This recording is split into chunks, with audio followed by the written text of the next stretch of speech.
이렇게 귀한 교회에 초대해 주셔서 너무나 감사드립니다. 제가 이제 주로 다음 세대 아이들과 예배를 하다 보니까 항상 하는 인사가 있습니다. 한번 같이 해 주실 수 있을까요? 네. 옆에 분을 바라봐 주십시오. 친하시죠? 그리고 이렇게 인사하겠습니다. 당신은 꽃입니다. 당신은 햇살입니다. 네.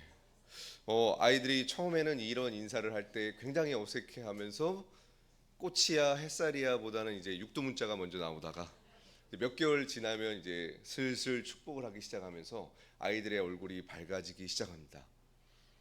교회와 다르게 세상에 있는 문화들은 서로를 축복하고 응원하는 문화보다는 그 옆에 있는 친구는 경쟁 상대죠.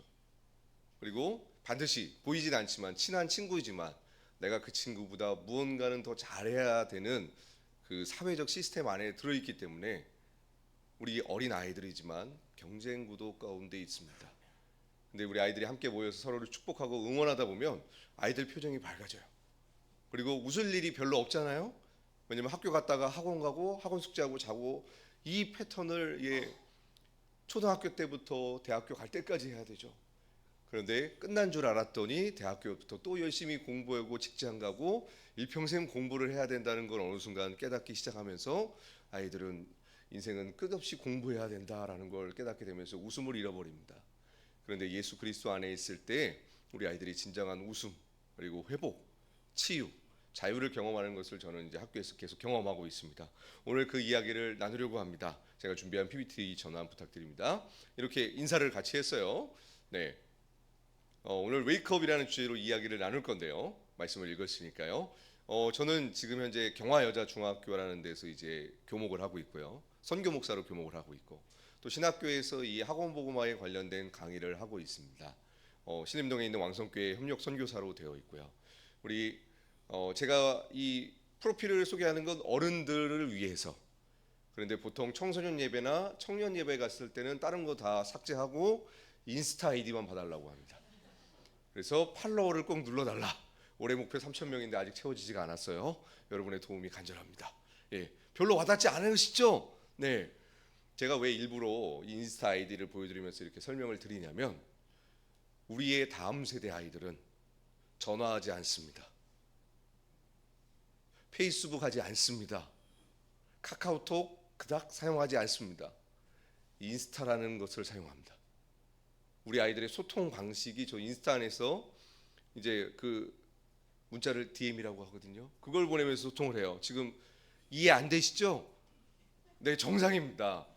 그런데 우리가 이거를 이해해야 될 이유가 있습니다. 왜요? 다음 세대의 아이들과 함께 하고 싶으시죠? 우리의 다음 세대와 소통하고 싶으시죠? 그러면 인스타그램을 조금 앞으로 이해하실 필요가 있을 것 같습니다. 나는 불편해. 굳이 왜 내가 이래야 되나? 다음 세대를 위하여. 우리는 익숙하지 않고 불편하지만 아이들이 소통하는 방식이 인스타그램이기 때문입니다. 오늘 여기서부터 이야기를 시작하는 거예요. 네. 머니 인사이드라는 그 유튜브 프로그램이 있습니다. 제가 이걸 좀 자주 봐요. 왜 자주 보냐면 이걸 통해서 좀 배우는 부분들이 나름 있기 때문입니다. 우리가 미래를 예측할 수 있으면 얼마나 좋을까요? 목회 데이터 연구소에서 발표했습니다. 점집에 가는 사람들이 압도적으로 그리스도인들이 많대요. 하나님을 사랑하고 섬기는 그리스도인들이 가장 많이 가는 곳이 기도원이 아니라 점집. 미래를 알고 싶어서. 충격적이지 않습니까? 하나님이 아닌, 성경이 아닌 점집. 귀신 들린 자에게 가서 자신의 미래를 의탁하고 우리 아이가 어떻게 수능을 잘 보고 대학에 갈까? 압도적인 비율이 그리스도인이라고 합니다. 충격적이지 않습니까? 미래를 들여다볼 때 꼭 주목해야 될 부분이 있는데 사람은 미래를 맞힐 능력이 없습니다. 그런데 예측 가능한 부분이 있다고 합니다. 바로 거스를 수 없는 변화. 미래 글로벌 리스크 항상 조사하면 1위부터 10위까지 들어가는 세 가지 항목이 있다고 합니다. 첫 번째가 기후변화. 이것은 우리가 거스를 수 없는 변화라는 것이죠. 두 번째로는 인구구조 변화. 우리나라만 저출산이 아니라 전 세계적인 상황입니다. 그리고 마지막 세 번째로는 갈수록 더 디지털화 된다는 것이죠. AI로 인하여 가장 위협받는 지역이 대학교. 교수님들이 너무 힘들어하세요. 강의 듣다가 갑자기 챗GPT 하더니 교수님 하시는 말이 좀 챗GPT랑 다른데요? 교수님들 막 혈압 오르시고, 이러한 상황 가운데 있어요. 이게 어떻게 우리 사회에선 변화되었는가? 여러분, 이게 어떤 브랜드죠? 코닥. 코닥이 어떤 브랜드인가요? 필름 회사. 네, 우리 혹시 여기 중학생 있나요? 고등학생? 우리 청년들에게 있어서 코닥은 어떤 브랜드죠? 옷 브랜드. 여러분, 여기에서 바로 달라지는 겁니다. 필름으로 알고 계시면 죄송하지만 옛날 사람. 지금 코닥은 옷 브랜드입니다. 네, 충격적이죠. 저는 이 두 가지를 다 알고 있어요. 예. 절대적 강자였던 이 코닥 필름이 망했습니다. 왜 망하냐? 우리는 전 세계 1등이니까 괜찮아 하면서 디지털 카메라를 가장 먼저 발명을 했어요. 그런데 사장님들이, 그 리더십들이 뭐라고 하냐면, 우리는 전 세계 1등이잖아. 디카 출시하지 마. 그리고 몇 년 뒤에 소니가 출시합니다. 그래서 소니는 전 세계 1위를 하고 코닥은 망합니다. 그리고 나서 살아남기 위해 이들이 선택한 건 옷 브랜드를 만들었던 것입니다. 두 번째입니다. 여러분, 노키아, 모토로라 기억하십니까? 알고 계시고 웃고 계신 분? 옛날 사람. 네, 우리 중고등학생들 몰라요. 우리 중고등학생들은 바로 이 아이폰이 나오고 나서 이 피처폰은 사라집니다. 신기하죠? 본질은 변하지 않았습니다. 그런데 이것을 담아내는 그릇은 시대에 따라 계속해서 변화되는 것을 우리는 보고 있습니다. 공중파, KBS입니다. KBS는 우리나라의 대표적인 공영방송이죠. 여기서 했던 홍김동전이라는 프로그램이 있습니다. 최우수상, 우수상을 받은 놀라운 프로그램입니다. 진짜 재밌어요. 그런데 시청률이 1%여서 망했습니다. 그래서 폐지가 됐어요. 너무 안타깝죠. 그래서 이것을 넷플릭스에 제목을 바꿔서 똑같은 출연진과 PD에서 런칭을 했습니다. 근데 글로벌 1위 했습니다. 우리나라 인구가 5천만. 근데 이 프로그램을 넷플릭스에 런칭했더니 전 세계 2억 5천 6천만이 봤대요. 말도 안 되는 일이 일어났죠. 제목을 도라이버라고 바꿨습니다. 이거 한번 봐보세요. 짤방으로 봐도 진짜 재밌습니다.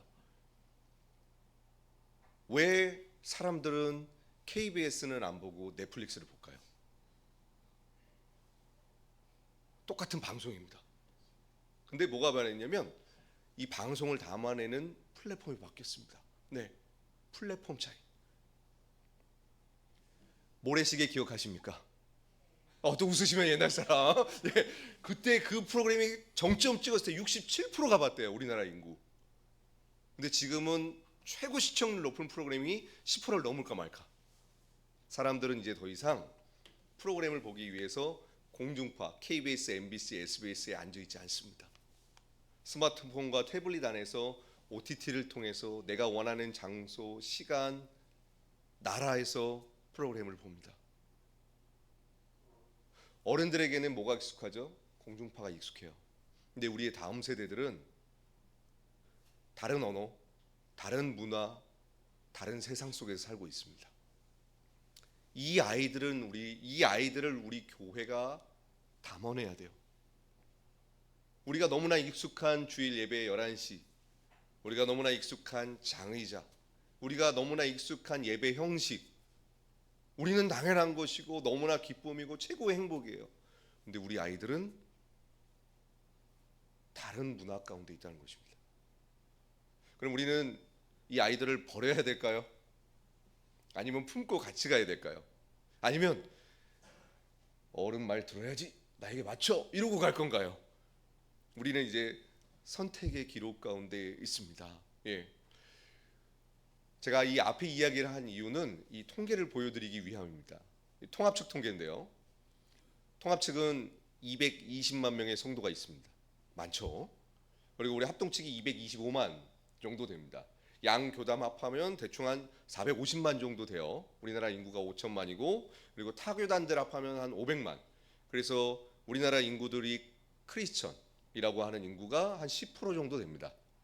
그 220만 중에 영유아 유치부 3%, 중등부 3%, 고등부 4%인데 숫자를 보시면 7만 명입니다. 220만 중에. 근데 이것이 7만 명 그대로 100% 출석이 아니라 제적이고요. 출석 비율은 실제로 1.9% 정도 됩니다. 복음화율 3%를 우리는 이렇게 말합니다. 3% 이하를 미전도 종족. 무슨 말이냐면 복음이 그 나라에 아직 들어가지 않았습니다. 지금 여기 앉아 있는 어른들에겐 충격적인 이야기죠. 우리는 크리스천인데 우리의 자녀 세대들은 선교직 가운데 있는 거예요. 제가 이 말씀을 드린 이유가 뭐냐면 토양 자체가 완전히 다릅니다.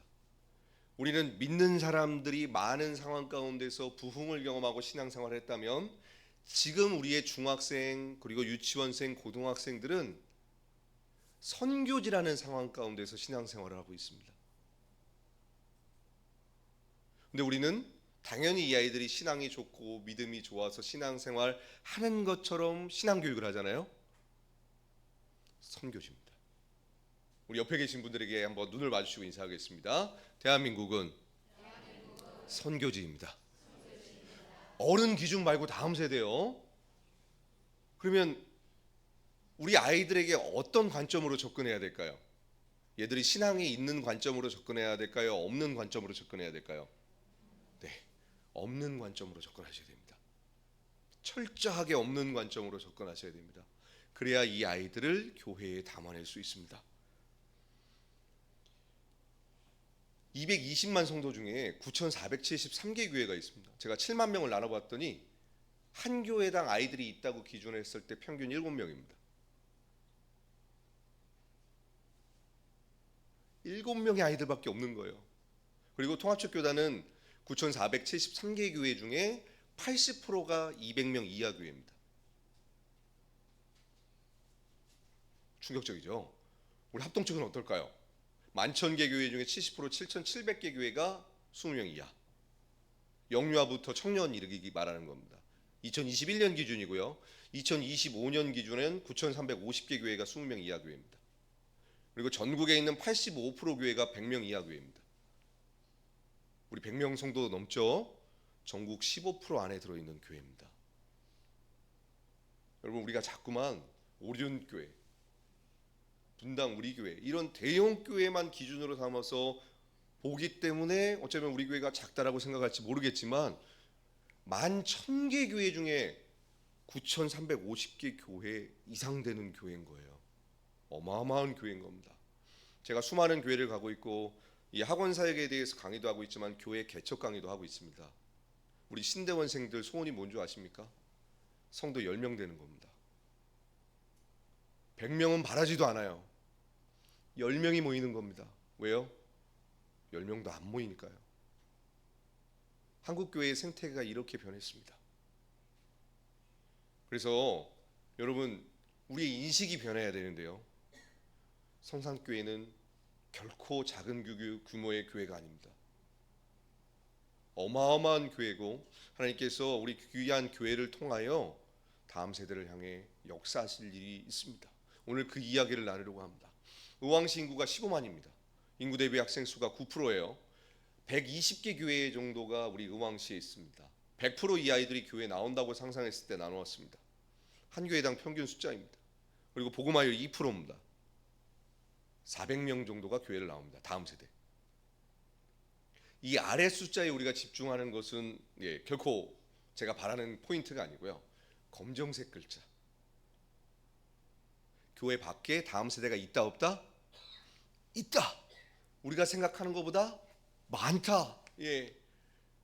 그래서 우리 인식의 두 번째 변화. 무엇이 필요하면 따라하겠습니다. 다음 세대는 많습니다. 우리 자꾸 없다고 해요. 교회 안에 없는 거지 교회 바깥에 많습니다. 없으면 진짜 없는 건데요. 너무 많아요. 많은데 우리가 교회 바깥에 있는 아이들에게 어떻게 다가가야 되고 어떻게 관계를 형성하고 어떻게 복음을 전해야 될지 그것이 익숙하지 않을 뿐입니다. 그래서 익숙하지 않지만 이제 그 영역에서 우리가 한번 시도를 해봤으면 좋겠습니다. 처음에 그 옛날에 그 피처폰 쓰다가 스마트폰 넘어오셨을 때 익숙하셨나요? 저희 장모님은 지금도 인터넷 뱅킹을 못 하세요. 그래서 항상 은행을 가세요. 스마트폰을 쓰고 계신, 너무 안타까워요. 눈이 오나 비가 오나 은행을 가셔야 돼요. 왜냐하면 익숙하지 않으니까. 충분히 이해합니다. 그런데 익숙하지 않지만 어쨌든 전화는 스마트폰으로 하세요. 가끔 장모님한테 전화가 오거든요. 아무 말을 안 하세요. 장모님 외쳐요. 아무 말. 잘못 누르셨대요. 이런 경우 굉장히 많아요. 예. 그럼에도 불구하고 우리가 스마트폰을 쓰는 이유, 이제 모든 사람이 스마트폰을 쓰니까 어쩔 수가 없어요. 예. 써야 합니다. 그리고 또 하나, 저 지금도 버거킹 가거나 맥도날드 가면 되게 긴장합니다. 키오스크 쓰는데 가끔 틀리면 처음부터 해야 되잖아요. 그럼 뒤에서 누가 쳐다보고 있는 것 같아요. 너무 식은땀이 나는 거예요. 저도 키오스크가 익숙치 않은데 우리 어른들 키오스크 딱 보시는 순간 화나시죠. 그리고 카운터 가신 다음에 주문 받아 이러시잖아요. 이런 세상 속에 우리가 살고 있어요. 그럼에도 불구하고 우리가 카운터에 가서 키오스크를 주문해야 되는데 카운터 가서 주문하는 이유가 무엇입니까? 먹어야 되니까요. 다음 세대를 살리길 원하십니까? 우리에게 익숙하지 않은 환경이고 얘들은 하나님도 모르고 성경도 모르지만 익숙하지 않고 그들의 방식이 우리의 방식과 맞지 않아도 우리가 가서 복음을 전하면 살아나기 때문입니다. 포기하지 않으셨으면 좋겠습니다. 우리 옆에 계신 분을 보면서 이렇게 인사하겠습니다. 포기하지 마십시오. 우리는 할 수 있습니다. 네, 할 수 있어요. 저는 느껴요. 우리 그 권사님들 그리고 저희 장모님 이제 70대 연령대 보시면 제가 한번 그 이제 해외에 장모님하고 같이 나갔을 때였어요. 분명히 영어를 써야 되거든요. 불러요. 보세요. 여기 물 좀 주세요. 한글로. 너무 큰 목소리로 딱 얘기하세요. 제가 볼 땐 그 웨이터가 못 알아듣은 것 같아요. 근데 손짓 발짓하시면서 물 달라고 물을 갖고 오더라고요. 저는 이걸 보면서 느꼈습니다. 우리의 어른 세대는 무엇이든지 다 할 수 있다. 해외 가서 당당히 한글로 물을 얻어내는 걸 보면서 할 수 있어요. 예. 다음 세대 우리는 살릴 수 있습니다. 근데 우리가 시도를 안 했을 뿐이에요. 그렇다면 어떻게 시도해야 될지 오늘 그 이야기를 우리가 함께 나누려고 합니다. 제가 이제 모든 학교에 들어가서 아이들하고 예배를 하고 있는데 제가 이거 혼자 하는 게 아니고 같이 하고 있어요. 그 역할을 이제 하나하나씩 분배하면서 우리가 어떻게 같이 할 수 있는가 그 이야기를 나누려고 합니다. 첫 번째입니다. 혹시 학교에서 근무하시는 교육 공무원이나 전현직 교육 공무원 계시나요? 이 사역이 어떻게 시작됐냐면 고등학교 음악 교사이신 선생님께서 교회 집사님께서 예배 끝나고 나서 갑자기 저희에게 오시더니 이러는 거예요. 그때는 전도사였습니다. 전사님, 제가 학교에 예배 시작하려고 하는데 와서 예배 인도해 주세요. 저는 예배 전문가가 아니거든요. 제가 음악실도 마련해 놓고 애들도 모아 놓을게요. 그래서 학교에 갔던 겁니다. 이거 제가 시작한 게 아니고 성도님이 교육 공무원이어서. 네. 또 중학교는 또 어떻게 시는지 또 얘기해 드릴게요. 갔더니 정말 애들이 있는 거예요. 근데 얘들이 교회를 안 다니네요. 교회를 안 다니니까 성경도 모르고 하나님도 모르니까 진짜 외국인이에요. 기억 니은부터 하나씩 다 가르쳐 줬습니다. 얘들아, 오늘 이곳에 은혜가 넘칠 거야. 은혜가 뭔가요? 이러더라고요. 아무것도 몰라요. 그럼 이 아이들을 때려야 될까요? 혼내켜야 될까요? 너 왜 은혜 모르니 회개해 이래야 될까요? 아니죠. 제가 했던 방식은 이거였습니다. 우리 권사님들과 장로님을 찾아갔습니다. 장로님, 외국인 같은 하나님을 모르는 아이들이 너무 많은데 얘네들에게 복음을 전하기 위해서 젤리와 과자가 필요합니다. 저에게 후원을 해주실 수 있을까요? 그러면서 우리 장로님 권사님들께 젤리와 과자를 얻어냈습니다. 우리 어른들이 하실 역할이 있죠. 네, 기도 부탁드립니다. 그리고 과자를 지원해 주십시오. 그 과자 하나면 우리 아이들의 마음 문이 활짝 열리면서 과자를 먹으면서 옆에서 들어줘요. 그러면 듣기 시작하다 보면 아이들이 변화가 일어납니다. 하실 수 있는 게 벌써 하나 생겼죠. 기도가 있습니다. 젤리와 과자를 지원하실 수 있습니다. 그리고 이 아이들이 한 5명 있을 때 저 혼자 괜찮았어요. 근데 아이들이 늘어났어요. 10명, 20명이 됐어요. 저 혼자 할 수 없더라고요. 그래서 우리 청년들에게 도움을 요청했습니다. 학교에 와서 찬양 좀 해주세요. 소그룹을 담당해 주세요. 청년들이 시간 날 때마다 와줬어요. 제가 얘기하면 한 10번 얘기해야 반응하는데 언니 오빠가 오니까 한 번에 반응을 하더라고요. 확실히 아이들이 청년을 좋아하는구나. 이 모임 하나하나가 제가 혼자 하는 게 아니고 학교 선생님이 있었죠. 성도님들의 기도가 있었죠. 간식 지원이 있었죠. 청년들이 같이 들어와서 예배해주고 소그룹을 해줬죠. 그리고 또 하나 있습니다. 이 프로그램이, 이 동아리가 우리 어렸을 때 CAHR 기억하시나요? 그게 창조적 체험 활동이라고 이름이 바뀌었을 뿐입니다. 그럼 여기에는 생기부에 기록할 수 있는 프로그램이 있어야 돼요. 그러면 혹시 이 중에 상담을 하시거나 영어를 하시거나 인성교육을 하시는 프로그램이 있으신 분들은 오셔서 같이 해주시면 그 교육을 받고 아이들이 생기부에 기록이 됩니다. 여러분의 전공이 있을 거예요. 혹시 내가 무역을 한다. 그러면 무역에 관한 강의를 해주시면 돼요. 진로. 내가 의사다. 그럼 의사. 혹은 나는 미용실을 한다. 미용에 관한. 교회에 있는 모든 분들이 함께 할 수 있는 사역이 학교 사역입니다. 왜냐하면 그걸 학교가 필요로 합니다. 근데 우리는 방법을 모를 뿐이에요. 여러분 여기 근처에 있는 우리 성문 중고등학교 있죠? 여기서 좀 거리가 되나요? 제가 그 학교랑 MOU가 돼 있어요. 그래서 성문 중고등학교 가시면 이런 활동들 다 하실 수 있어요. 교회만 준비하시면 됩니다. 기다리고 있을게요. 네, 이렇게 해서 예배가 시작된 거예요. 그리고 이 아이들은 예배를 찬양도 해본 적도 없고 예배에 대한 개념이 없잖아요. 그래서 어떻게 했냐면 찬양을 하나하나 가르쳐주기 시작했습니다. 쉬운 곡부터. 이렇게 동영상 소리 좀 부탁드립니다. 사인 주시면 플레이 할게요. 네.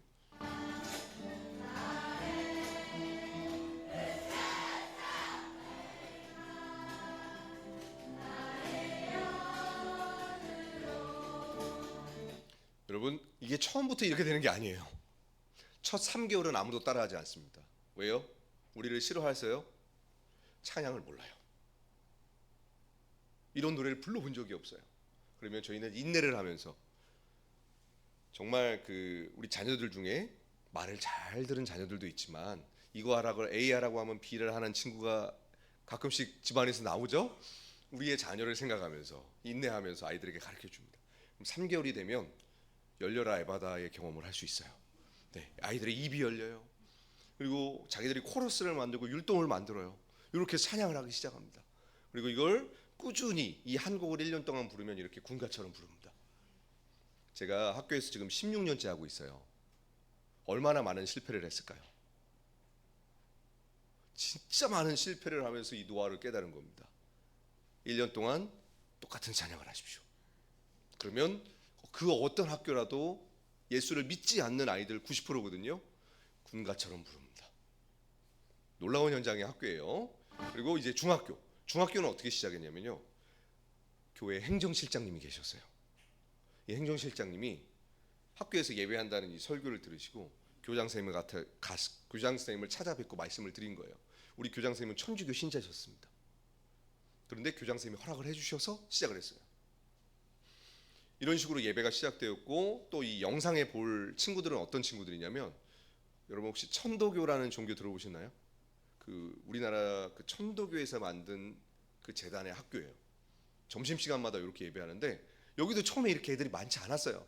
처음은 전부 다 2-3명이 시작됐는데 이게 한 학기 1년이 돼서 이렇게 된 겁니다. 처음부터 절대 이러지 않았어요. 네. 왜냐하면 교회 보여줄 때는 잘된 거 보여줘야 되니까. 예. 이거 네 빨리 넘어갔네요. 네 영상을 보겠습니다.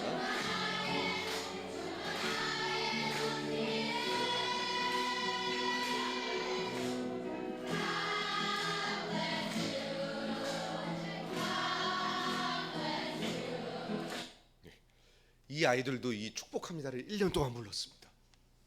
여기서 아주 재밌는 사건이 있었어요. 우리 한 친구가 오더니 굉장히 당황스러운 말을 하더라고요. 저에게 오더니 진지하게 이야기를 하는 거예요. 선생님 질문이 있어요. 그래서 뭔데? 이 아이들은 정말 성향이 밝은 친구인데 이날따라 너무 진지한 거예요. 제가 정말 궁금해서 그러는데요. 선생님 목사님이라고 하셨죠? 하나님이시죠? 저를 그냥 한 방에 훅 보내버리더라고요. 그래서 큰일 난다. 왜 나에게 그런 말을 하냐 그랬더니 이제 자기는 태어나서 처음으로 이 동아리 시간에 하나님이란 소리를 처음 들어봤대요. 여러분, 대한민국에 사는 아이인데 태어나서 처음으로 하나님이라는 소리를 들어봤대요. 그래서 그 하나님이 목사인 줄 알았대요. 이 정도로 우리 아이들이 교회나 복음을 접해보지 못했습니다. 우리 어렸을 때는 문학의 밤이나 크리스마스 때 와서 간식 먹으면서 공연도 보고 너무 행복했잖아요. 근데 우리 아이들은, 지금 있는 아이들은 교회를 와본 경험이 없습니다. 그래서 오히려 복음 전하기가 너무 수월해요. 백지예요. 이 백지와 같은 아이들에게 누가 복음을 전할 것인가, 이게 정말 중요하죠. 우리 아이들 이제 중학교 고등학교에 있는 친구들이 분명히 우리 교회에 있을 텐데 학교에 자율 동아리를 만드는 방법입니다. 학교마다 동아리를 만드는 신청서가 있습니다. 그 신청서를 받습니다. 그리고 친구들 이름 10명을 써야 됩니다. 근데 그 아이가 그 모임에 안 나와도 돼요. 이름만 쓰면 돼요. 그래서 마음에 안 드는 애들 이름 쓰면 됩니다. 10명. 그리고 반드시 이 동아리가 개설되기 위해선 학교에 계신, 근무하고 계신 선생님의 사인을 받아야 돼요. 인사 선생님, 체육 선생님, 음악 선생님 찾아가면 사인 잘 해주십니다. 학교에 제출을 합니다. 동아리가 만들어지고 아이들하고 모임을 시작하면 됩니다. 너무 쉽죠? 네. 근데 교회들이 이 방법을 몰라서 못하고 계신 거예요. 그래서 혹시 중학교에 진학하거나 고등학교에 있는 친구들은 이걸 시작하면 바로 학교에서 모임을 할 수 있습니다. 한번 따라해 보겠습니다. 동아리 신청서를 받자. 아이들의 이름을 쓰자. 선생님의 사인을 받자. 그리고 제출하자. 네, 아이들이 1, 2, 3번까지는 잘해요. 근데 제출을 안 해요. 이런 경우가 너무 많아서 꼭 교회에서 체크를 해주셔야 됩니다. 동아리 신청서는 받았니? 친구들 이름은 썼니? 학교엔 제출을 했니? 그럼 학교에서 이렇게 예배가 구축이 됩니다. 혹시 우리 교회는 이렇게 아이들이 적극적이지 않은 것 같아요, 그래서 못하는 것 같아요 하면 도와드리겠습니다. 이미 우리 이 평촌 안양 지역, 의왕 지역에 한 40개 학교의 동아리가 만들어져 있어요. 이게 한 교회가 만든 게 아니고요. 지금 한 10군데 교회가 이렇게 같이 연합해서 하고 있습니다. 그래서 우리 성산교회도 같이 하시면, 혹시 우리 아이가 다니는 학교에 이 모임이 있다, 그러면 아이만 적극적이면 리더로 바로 세워드릴 수 있습니다. 그래서 학교 어디 다니는지만 정리해서 보내주시면 바로 연결해서 도와드리도록 하겠습니다. 예. 그리고 이게 법적으로 가능합니다. 학교에서 위촉장 받고 들어갑니다. 이 불법이 아니에요. 합법이라는 이야기입니다. 여러분, 학교 제도 가운데서 하는 거고 교장선생님의 허락을 받고 들어가고 있습니다. 불법이 아니니까 제가 방법을 다 가르쳐 드릴게요. 유초등학교, 병설 유치원입니다.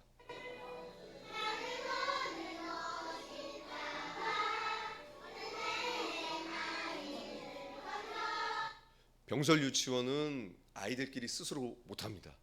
반드시 부모님들의 도움이 필요합니다. 혹시 우리 아이가 유치원생인 부모님 계실까요? 혹은 손주가? 예. 이 아이 하교할 때 누가 데리러 가죠? 물론 뭐 차로 오는 데도 있지만 등하교를 다 부모님이 시키죠. 어머님들의 도움이 없으면 유초등은 만들 수가 없습니다. 그래서 유초등에서 예배를 시작하려면 엄마들이랑 브런치를 드셔야 됩니다. 브런치를 한 2, 3개월 드시면서 우리 학교를 위해서 기도를 해볼까요? 그리고 기도 모임이 시작되고 친해진 다음에 시작하는 거예요. 여기는 아이들을 꼬시는 게 중요한 게 아니라 엄마가 포인트입니다. 우리 남성분들 너무나 잘 아시죠? 우리 가정의 주인은 누구죠? 아내예요. 당연히 주님이 우리의 구원자이시지만 대한민국은 아내들이 통치합니다. 가장 중요한 포인트입니다. 아내들이 도와줘야 유초등은 가능합니다. 그래서 유초등 이 부분이 세워지는 부분도 따로 어머님들만 모아주시면 제가 적극적으로 도와드리겠습니다. 포기하지 마시고 유초등도 시작하셨으면 좋겠어요. 그리고 제가 이제 그 성문 중고를 제가 지금 섬기고 있는 학교를 예를 들어서 말씀드리겠습니다. 지금 제가 이제 성문 중고 채플도 섬기고 있거든요. 이게 가능한 이유가 뭐냐면 학교랑 이미 MOU가 돼 있고, 아까 찬양팀 너무 잘하시더라고요.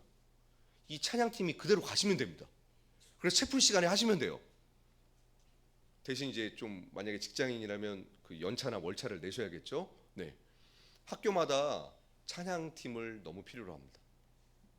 왜냐하면 아이들이 악기를 다룰 수 있는 친구가 많지가 않아요. 그래서 그 교회 찬양팀을 전 계속 학교랑 연결을 시킵니다. 그러면 이렇게 아이들하고 함께 예배하시는 겁니다.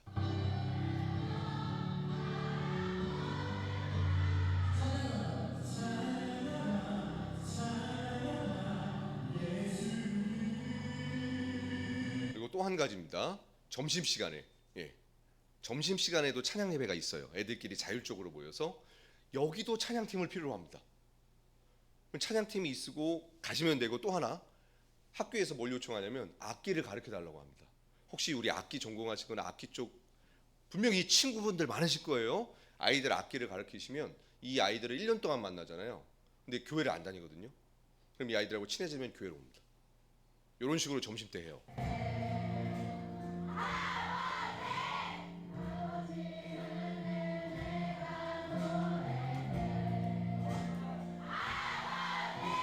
여러분, 이 찬양에 이런 코러스가 나올 수가 없죠. 네. 아이들은 교회를 안 다니기 때문에 어떻게 해서든 찬양마다 이렇게 코러스를 집어넣어요. 너무 순수합니다. 예. 그래서 악기를 내가 가르칠 수 있거나 혹은 나의 자녀나 친척 중에 악기 쪽 관련된 누군가가 있으면 하시면 되고요. 또 한 가지가 있습니다. 혹시 공연 예술 쪽에 근무하고 계시는 뭐 분명히 있으실 거예요. 뭐 오페라가 됐든 뭐 팝이 됐든 아니면 실용 음악이 됐든 학교마다 공연팀을 보내달라는 요청이 많습니다. 그래서 공연을 하면서 자연스럽게 만난 하나님을 얘기하시면 또 복음을 전할 수 있습니다. 학교에서 할 수 있는 게 굉장히 많죠. 네, 너무 많아요. 너무 많아요.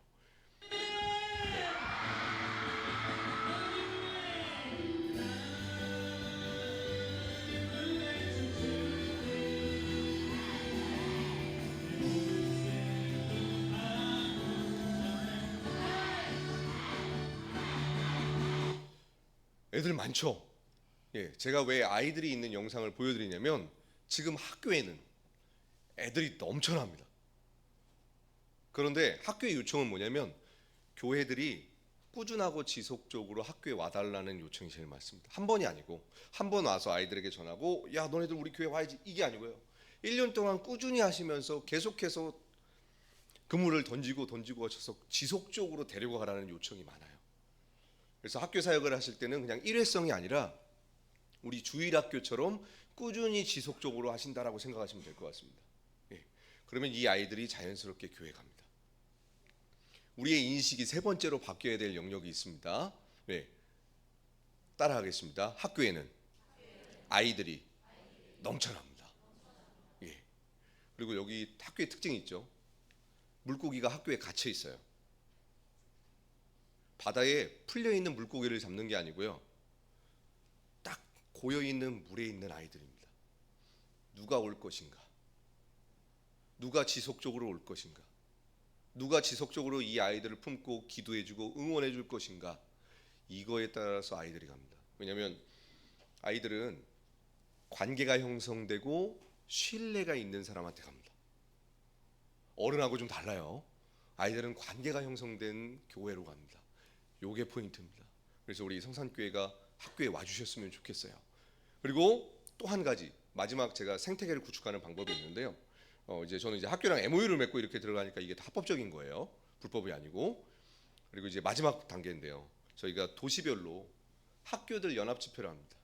교회들이 연합하는 건 쉽지 않습니다. 그런데 학교가 연합을 하면 아이들이 교회라는 장소를 경험하면서 교회들이 연합되게 되어 있습니다.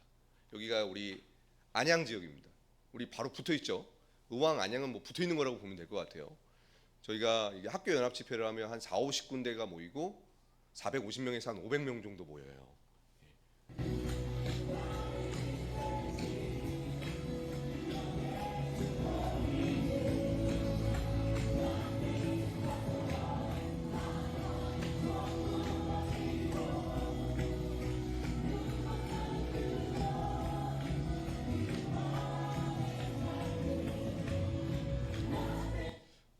저희가 이걸 일회성으로 하는 게 아니고 꾸준히 지속적으로 합니다. 그리고 한 교회에서만 하지 않습니다. 교회들을 옮겨가면서 하면서 사역자들을 계속 만나게 합니다. 이 아이들은 교회를 가본 적이 없습니다. 그래서 교회를 소개하고 사역자를 만나게 하고 같이 밥을 먹고 관계를 형성해서, 예를 들어 우리 이 의왕 지역에 살고 있는 친구가 있다. 그럼 성산교회가 연결이 되는 거예요. 그리고 이 자리에 온 친구들이 여러 학교가 있잖아요. 근데 한 교회가 이 학교들을 다 감당이 안 됩니다. 그럼 우리 성산교회가 몇 곳의 학교는 우리가 섬기고 이 아이들을 케어하고 지원하겠습니다. 이렇게 해서 연합으로 생태계를 구축해 나갑니다.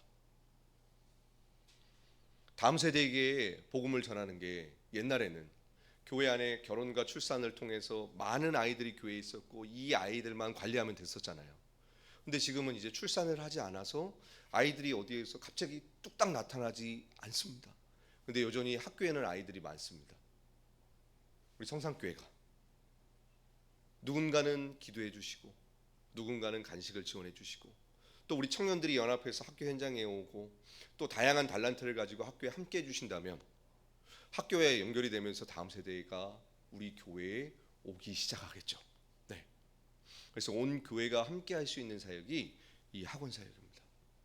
오늘 우리가 요나서 말씀을 읽었습니다.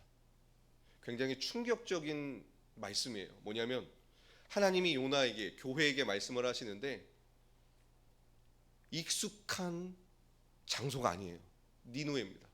성경을 모르고 하나님을 모르고 술과 마약과 동성애가 가득한 세상 한가운데 가서 예배하라라고 도전하십니다. 예배는 당연히 그리스도인들과 하는 거 아닌가요? 구원받은 사람들이 모여서 해야 되는 게 아닌가요? 근데 하나님이 충격적인 도전을 주시는 거예요. 교회야, 일어나라. 세상에 가서 안 믿는 사람들에게 가서 예배해. 요나는 너무나 충격적이어서 거절했던 겁니다. 근데 마지못해서 순종을 했어요. 한 도시, 그 니누에라는 12만 명이 회개하고 하나님께 돌아옵니다. 하나님께서는 예수 그리스도를 이 땅에 보내셨습니다. 그리고 예수 그리스도가 우리를 교회로 부르셨고 우리를 다시 세상으로 보내셨습니다. 다음 세대를 살릴 수 있는 길은 예수님이 이 땅에 오신 것처럼, 그리고 온 교회가 세상으로 보내심 받은 것처럼 우리가 함께 힘을 합쳐서 학교에 갈 때 한 영혼이 반드시 교회에 돌아오게 될 것입니다. 우리 이 시간 함께 통성으로 기도했으면 좋겠어요. 어떤 기도를 하냐면 이 기도입니다. 요나도 그랬고요, 수많은 베드로도 그랬습니다. 너무나 익숙했던 그리스도인들, 너무나 익숙했던 교회가 아닌 교회 밖, 우리의 일상, 학교, 세상에 가서 복음을 외치라고 했을 때 정말 쉽지 않았습니다. 우리가 익숙한 방식이 아니기 때문입니다. 그런데 그곳에 가서 예배했을 때, 도전했을 때, 순종했을 때 한 영혼이 살아났습니다. 하나님께서 우리 성산교회를 의왕이라는 지역에 세우신 주님의 부르심이 있습니다. 그리고 이렇게 수많은 성도들, 하나님의 놀라운 축복을 부어주신 이유가 있습니다. 이 지역에 있는 영혼을 살릴 수 있는 유일한 소망이 우리 교회이기 때문입니다. 우리 이 시간 기도할 때, 하나님, 내가 교회입니다. 내가 깨어 일어나 우리 다음 세대에게 찾아가 복음을 증거하는 교회가 되게 하소서. 그래서 그 아이들이 다시 우리 교회로 돌아오고 다음 세대가 일어나고 회복되는 그 놀라운 역사를 우리 교회를 통하여 보게 하여 달라고 우리 시간 함께 주여 외치시는 통성으로 기도합니다.